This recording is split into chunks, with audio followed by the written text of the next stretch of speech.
तो hello everyone, ये है हमारा part 3 direct and inverse proportion series का क्लास 8th मैथमेटिक्स एनसीईआरटी पे बेस रहने वाला है ये। ठीक है, जो कि 11.2 का, इसको आप 11.2 का इंट्रोडक्शन भी बोल सकते हो इस वीडियो को। ठीक है, तो इस बात को समझेंगे पहले। अब इस वीडियो में हमें समझना है कि इनवर्स प्रोपोर्शन क्या होता है, व्हाट इज़ इनवर्स प्रोपोर्शन। तो पहले मैं आपको इनवर्स प्रोपोर्शन से पहले डायरेक्ट प्रोपोर्शन याद दिलाना चाहूँगा। डायरेक्ट प्रोपोर्शन क्या होता था?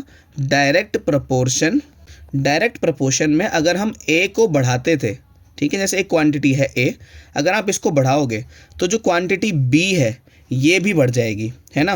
अगर एक को बढ़ाने से दूसरी भी बढ़ रही है तो हम बोलेंगे ये दोनों डायरेक्टली प्रोपोर्शनल है। क्या बोलेंगे? डायरेक्टली प्रोपोर्शनल है। और इसको लिखते कैसे थे? हम ऐसे लिखते थे A is directly proportional to B. ठीक है, अगर हम ए को बढ़ाएं और बी भी बढ़े तो हम बोलेंगे A is directly proportional to B. ठीक है, ये बात समझ आई आपको? ऐसा होता कब था याद करो, जब मैंने एक दो एग्जांपल भी बताए थे मैंने आपको। यहाँ पे जैसे कि नंबर ऑफ नोटबुक्स हो और यहाँ पे कॉस्ट हो, मतलब जितनी ज़्यादा नंबर ऑफ नोटबुक्स होंगी, नंबर ऑफ बुक्स लिख रहा हूँ मैं यहाँ पे, है ना, डायरेक्टली प्रोपोर्शनल है कॉस्ट से, तो उतनी ज़्यादा ही कॉस्ट बढ़ेगी उनकी। ठीक है, जितनी ज़्यादा आप किताबें खरीदोगे। तो ये था एग्जाम्पल किसका? डायरेक्ट प्रोपोर्शन का। लेकिन अब हमें डायरेक्ट प्रोपोर्शन नहीं पढ़ना, हमें पढ़ना है अभी इन्वर्स प्रोपोर्शन। ठीक है, क्या पढ़ना है? Inverse proportion. इन्वर्स प्रोपोर्शन में क्या होता है? अगर आप ए को बढ़ाओ लेकिन बी जो है वो घट जाए, वो कम हो जाए, तो हम बोलते हैं कि ये इन्वर्स प्रोपोर्शन में है। किस में? इन्वर्स प्रोपोर्शन में। ठीक है, इसको हम लिखते कैसे? जैसे इसको तो हमने ऐसे लिखा था A is directly proportional to B. ठीक है, अब इसको कैसे लिखते हैं कि A is inversely proportional to B. Basically इसको 1/b के रूप में लिखना होता है हमें। ठीक है, जैसे इसको तो ये वाला जो पार्ट है इसको तो आपको ऐसे लिखना है, ठीक है, और इसको 1/के उसमें लिखना पड़ेगा आपको। ठीक है, so this is how we write inverse proportion. इसको आप पढ़ोगे कैसे? इसको आप पढ़ोगे ऐसे कि A is inversely proportional to B. A जो है इनवर्स प्रोपोर्शन में है बी से। ठीक है, इतनी बात आपको समझ आई होगी। अब इनवर्स प्रोपोर्शन के कुछ एग्जांपल्स देखते हैं हम। तो देखो, इनवर्स प्रोपोर्शन को एक एग्जांपल की मदद से समझते हैं। यहाँ पर मैंने लिखा नंबर ऑफ वर्कर्स। क्या लिखा? नंबर ऑफ वर्कर्स, मतलब कितने लोग एक काम को कर रहे हैं। और यहाँ पे मैंने लिखा time to complete a work, basically days में। ठीक है, कितने दिन लगे उस काम को कंप्लीट करने में। तो जब एक इंसान काम कर रहा था तो पाया गया कि वो 40 दिन लगा था काम करने के लिए, जब एक वर्कर काम कर रहा था। जब 2 वर्कर काम करेंगे तो काम थोड़ा जल्दी हो जाएगा, है ना, 20 दिन लगेंगे सिर्फ। लेकिन जब 4 वर्कर काम करेंगे तो काम कितने दिनों में होगा? जल्दी से बताएंगे। तो काम सिर्फ और सिर्फ 10 दिनों में हो जाएगा, है ना। लेकिन जब 8 वर्कर काम करेंगे तो ये कितना? सिर्फ 5 दिन में हो जाएगा। तो जैसा कि आप देख सकते हो कि जैसे जैसे जैसे मैं नंबर ऑफ वर्कर बढ़ा रहा हूँ, वैसे देखो इधर जाते आते क्या हो रहा है, जैसे ये बढ़ रहा है वैसे टाइम टू कंप्लीट घटता जा रहा है। ठीक है भाई, सिंपल सी बात है, जितने ज़्यादा जने उस काम को करने में लगेंगे उतने ही जल्दी हो जाएगा ना वो काम, उतना ही समय कम लगेगा। तो अब ये देखो, इस चीज़ को हमें कंफर्म करना है कि ये इनवर्स प्रोपोर्शन में है भी या नहीं है, या ऐसे रैंडम कोई रिलेशन दे रखा है हमें। तो अब इसको कंफर्म कैसे करेंगे, चेक कैसे करते हैं कि ये इनवर्स प्रोपोर्शन है कि नहीं है? आपको सिंपली क्या करना है ना, इस नंबर को इस नंबर से डिवाइड कर देना है। डिवाइड नहीं, मल्टीप्लाई कर देना है। डिवाइड तो पहले करते थे डायरेक्ट प्रोपोर्शन में, इस बार आपको इसको इससे मल्टीप्लाई कर देना है। देखो, इसको इससे मल्टीप्लाई करके आया 1 × 40, जो भी आया वो बराबर होना चाहिए 2 × 20 के, 2 × 20 के। और ये इसके बराबर भी होना चाहिए, जो कि बराबर होना चाहिए 4 × 10 के, और इसके बराबर भी होना चाहिए जो कि 8 × 5 के। तो देखो, 1 × 40 is just 40, 2 × 20 is just again 40, 4 × 10 is just 40 and 8 5 is also 40। कितना हुआ? ऑल्सो 40, है ना। तो देखो, सारे जो मल्टीप्लाई में करने पे सारे के सारे बराबर आ रहे हैं। दैट मींस इसको इससे मल्टीप्लाई करके, इसको इससे मल्टीप्लाई करके, इसको इससे मल्टीप्लाई करके, इसको इससे मल्टीप्लाई करके जो आएगा वो बराबर होगा। तो जैसा कि आप देख सकते हो, ये इस टाइप के प्रोपोर्शन को हम क्या बोलते हैं? इनवर्स प्रोपोर्शन बोलते हैं। क्या बोलते हैं? Inverse proportion. ठीक है, इनवर्स प्रोपोर्शन में क्या होता है? बेसिकली इन रेशियोज को हम मल्टीप्लाई करके जो भी आंसर है वो बराबर होना चाहिए। बात समझे? तो मैं इसको ऐसे लिख सकता हूँ। ठीक है, जब ये मुझे कंफर्म हो गया कि इनवर्स प्रोपोर्शन है, मैं इसको ऐसे लिख सकता हूँ, number of workers is inversely proportional to time to complete a work। तो ये इनवर्स प्रोपोर्शन में है। ये पूरा इनवर्स प्रोपोर्शन में क्यों है? क्योंकि जब हम नंबर ऑफ वर्कर को बढ़ा रहे हैं, ठीक है, तो टाइम घट रहा है। ठीक है, एक और एग्जांपल से समझते हैं इसको। ठीक है, अब देखो, पॉज करके आप ये वाला जो ट्राई दीज वाला पार्ट है ना, ये खुद से ट्राई करो। इसमें क्या करना है, बेसिकली पूछ रहा है कि ये इनवर्स प्रोपोर्शन में है या नहीं है। मैं एक करके समझा के बताता हूँ आपको। जैसे कि मैं यहाँ लिख रहा हूँ x/y, ठीक है, x/y और यहाँ लिखा है 55, 46, 37, 20 और 8। आप इसको इससे मल्टीप्लाई करो, इन दोनों को मल्टीप्लाई करने के बाद 50 इंटू 5 करने के बाद जो भी आना चाहिए 40 इंटू 6 और 30 इंटू 7 और 20 इंटू 8। अगर ये सारे बराबर आ जाते हैं, ये आपको खुद से करना है, ठीक है। अगर ये सारे बराबर आ जाते हैं तो आप बोल देना कि yes it is in inverse proportion, ठीक है। अगर ये सारे बराबर नहीं आते हैं तो आपको बोल देना it is not an inverse proportion. तो आपको तीनों पार्ट इसके ट्राई करने हैं। बेसिकली इन दोनों को इन दोनों को इन दोनों को इन दोनों को मल्टीप्लाई करके बराबर नंबर आने चाहिए, ठीक है। इतना आपको खुद से करना है, ट्राई दिस वाले खुद से करो। अब हम चलते हैं एग्जाम्पल्स पे, ठीक है।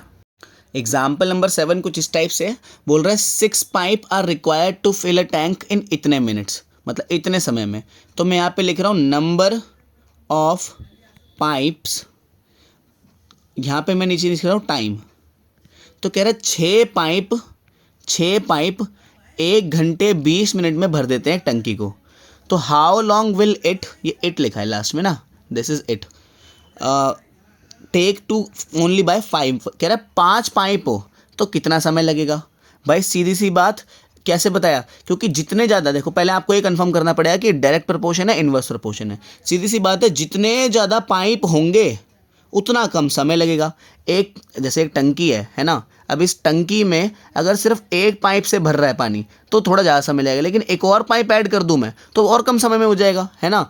इस जितने ज़्यादा पाइप होंगे, मैं एक और ऐड कर दूंगा तो एक और कम समय लगेगा, है ना। तो मैं जितने ज़्यादा पाइप लूँगा उतना ही समय कम लगेगा। तो ये एक इन्वर्स प्रपोर्शन है ना, कैसा है, इन्वर्स प्रपोर्शन। और इन्वर्स प्रपोर्शन हम जानते हैं कि इसको इससे मल्टीप्लाई करने के बाद, यानी कि 6 को 1 आवर 20 मिनट्स से मल्टीप्लाई करने के बाद जो आना चाहिए वो 5 को x से मल्टीप्लाई करने के बाद भी आना चाहिए, ठीक है। तो पहले मैं इसको मिनट्स में चेंज करता हूँ पूरे को, तो 6 मल्टीप्लाइड बाय 1 आवर 20 मिनट। भाई 1 आवर में 60, मैं इधर करता हूँ, देखो 1 आवर 20 मिनट, तो 1 आवर में 60 मिनट होते हैं, 60 मिनट और प्लस में 20 मिनट, ठीक है। तो 60 और 20 कितना हुआ, 6 7 8, तो 80 मिनट्स आया इसका आंसर, ठीक है। तो यहाँ पे लिखा मैंने 80 मिनट्स बराबर 5x। अब इस 5 को क्या करते हैं, नीचे ले आते हैं x की वैल्यू निकालने के लिए। तो 6 मल्टीप्लाइड बाय 80 अपॉन में 5 आ गया और मिनट्स ऐसे ही रहा यहाँ पे बराबर x, ठीक है। अब इसको कैंसिल आउट करो, 5 के टेबल में जो 8 आता है 1 पे आएगा, 3 कैरी जाएगा, 5 6 जा, तो 16 6 जा कितना होता है, 16 इंटू 6, 6 6 जा 36, 6 इधर 3 इधर, 6 1 जा 6 7 8 9, तो 96 इधर आया, 96 मिनट्स लगेंगे।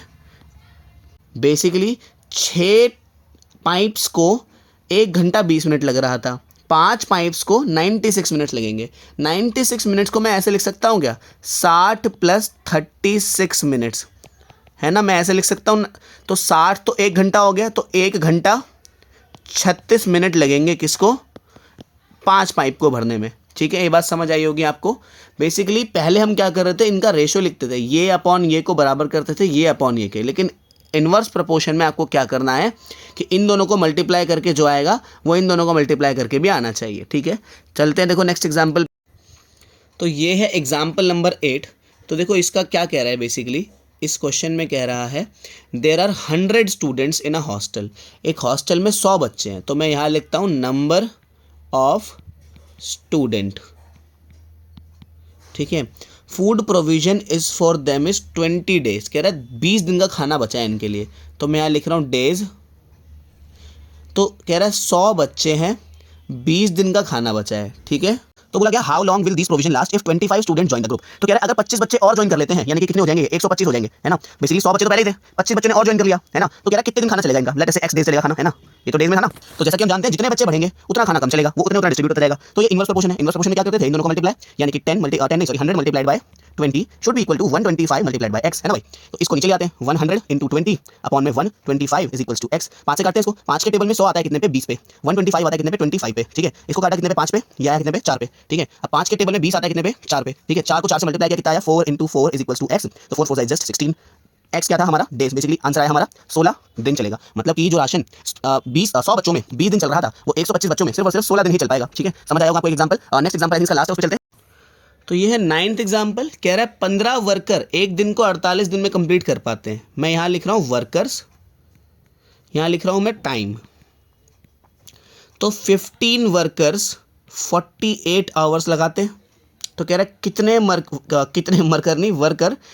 वर्कर इसको 30 दिन में कर पाएंगे।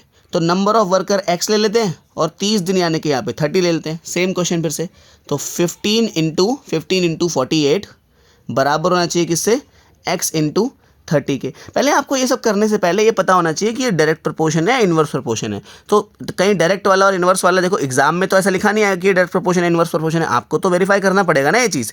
तो आप सिंपल से पहले ये थॉट प्रोसेस में रखना आपने कि जब वर्कर बढ़ेंगे तो समय घटेगा ना। अगर ऐसा हो रहा है कि एक को बढ़ा रहे हैं तो दूसरा भी बढ़ रहा है, तो ये डायरेक्ट प्रोपोर्शन है। कैसा है, डायरेक्ट प्रोपोर्शन है। ठीक है, तो इसमें आपको रेशो लिखनी है, मतलब 15/48 और x/30 ऐसे लिखना है आपको। लेकिन अगर ऐसा है कि एक को बढ़ाने से दूसरा घट रहा है तो ये इनवर्स प्रोपोर्शन है। तब आपको क्या लिखना है, यहां पे एक काम करो, लाइन लिख दिया करो कि this is inverse proportion, this is inverse proportion. ठीक है, ऐसा क्यों बोला मैंने, क्योंकि आप गड़बड़ ना कर दो। क्योंकि डायरेक्ट प्रोपोर्शन में 15/48 को x/30 के इक्वल करना होता था डायरेक्ट प्रोपोर्शन में, है ना, ये अपॉन ये के बराबर करना होता था। लेकिन इस बार हम क्या कर रहे हैं, 15 को 48 से, ये बेसिकली 15 को 48 से मल्टीप्लाई करने के बाद जो आएगा वो x को 30 से मल्टीप्लाई करने के बराबर होना चाहिए। तो इस बात का हम ध्यान रखेंगे कि वो इन्वर्स प्रोपोर्शन होगा तो हम मल्टीप्लाई करेंगे ऊपर नीचे वालों को, अगर डायरेक्ट प्रोपोर्शन होगा तो रेशो लिखेंगे, मतलब वो this upon this is equals to this upon this. ठीक है, तो 15 इंटू 48 अब ये 30 है, इधर नीचे आ जाएगा, तो 30 इधर इज इक्वल्स टू एक्स। 15 के टेबल में तो 30 आता है, 2 पे आता है, ये इससे कटा तो आया 24। So X is equals to 24। X क्या था, नंबर ऑफ वर्कर था, देखो एक्स क्या था, वर्कर्स थे, तो यहाँ पे आएगा x is equals to 24 workers. मतलब इस बात को समझते हैं कि एक काम को करने में 15 वर्कर अगर 48 दिन ले रहे थे तो 24 वर्कर सिर्फ 30 दिन ही लेंगे। ठीक है, तो ये सारे एग्जाम्पल यहाँ पे ख़त्म होते हैं। मिलते हैं अभी 11.2 की वीडियो में। ठीक है, फटाफट से आप नोट करो, 11.2 स्टार्ट कर 11.2 अगली 4th पार्ट होगा इसका, उसको देखना शुरू करो। ठीक है।